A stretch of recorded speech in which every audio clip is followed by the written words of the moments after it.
Let's go over to NBC News Chief International Correspondent Keir Simmons, who's in Saudi Arabia tonight.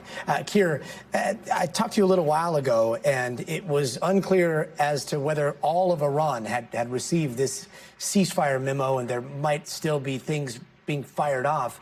Any word on that? We've heard from Iran now, and Iran is saying that it agrees, but I think the challenge is that it's not clear what Iran has agreed to, and whether what the Trump administration and what the Iranian regime have agreed to are frankly the same thing. I will tell you, Gary, just before we came on air, there was a shelter-in-place alarm here in Riyadh, in the capital of Saudi Arabia, suggesting that there would be more missile and drone attacks in the coming hours, in the coming minutes, maybe even.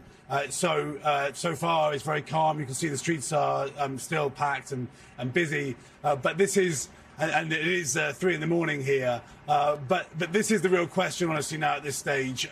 Before we kind of celebrate the end of all of this, it is a ceasefire. It is a halt, a pause. It is not a peace deal. Let me just look down and take you through a little bit of what the Iranians are saying, because it is important. We've got a statement just in the past hour or so from Iran's Supreme National Security Council. And I just want to tell you part of what that says. It's very long. But one of the things it says here is that Iran demanded the withdrawal of U.S. combat forces from all bases in the region and the establishment of a secure transit protocol in the Strait of Hormuz, ensuring Iran's control over the agreed framework. And then later, it goes on to say that the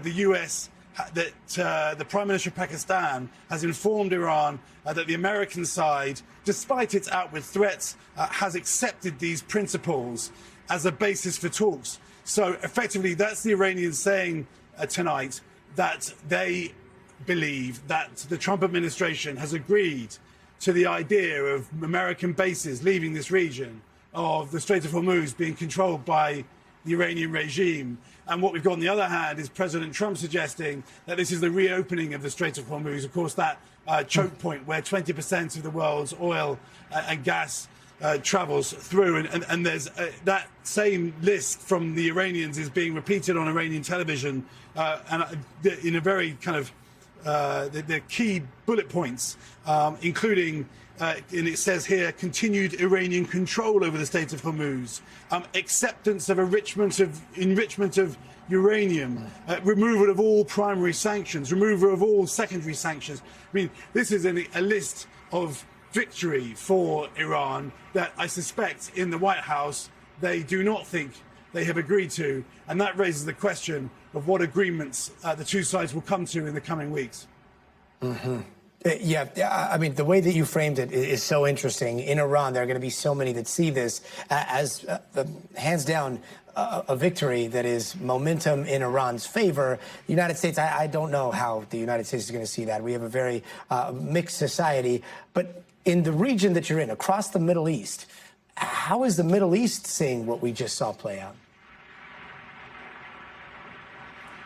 Well, there will be a breathing out in many of these Gulf countries that were preparing for potentially an onslaught on Iran by the U.S. and Israel that would be combined with or followed by a renewed onslaught from the Iranians. Now, I will say that many of these Gulf countries, including Saudi Arabia, have been pretty successful in intercepting these drones and missiles, but they have got through at times. For example, here in Riyadh, there were attacks on the U.S. Embassy that did do real damage. So there will be a kind of sigh of relief.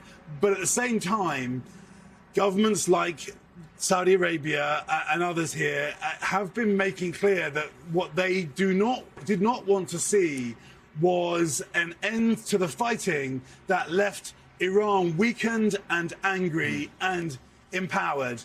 And they will be looking at what Iran is saying and worrying that that's exactly what might be being proposed. I will just tell you, Gadi, that we've just got a message to say that that warning to shelter in place has just been lifted here in Riyadh. Yeah, real signs of the ceasefire possibly happening as we speak. NBC's Keir Simmons, thank you so much. We thank you for watching, and remember, stay updated on breaking news and top stories on the NBC News app or watch live on our YouTube channel.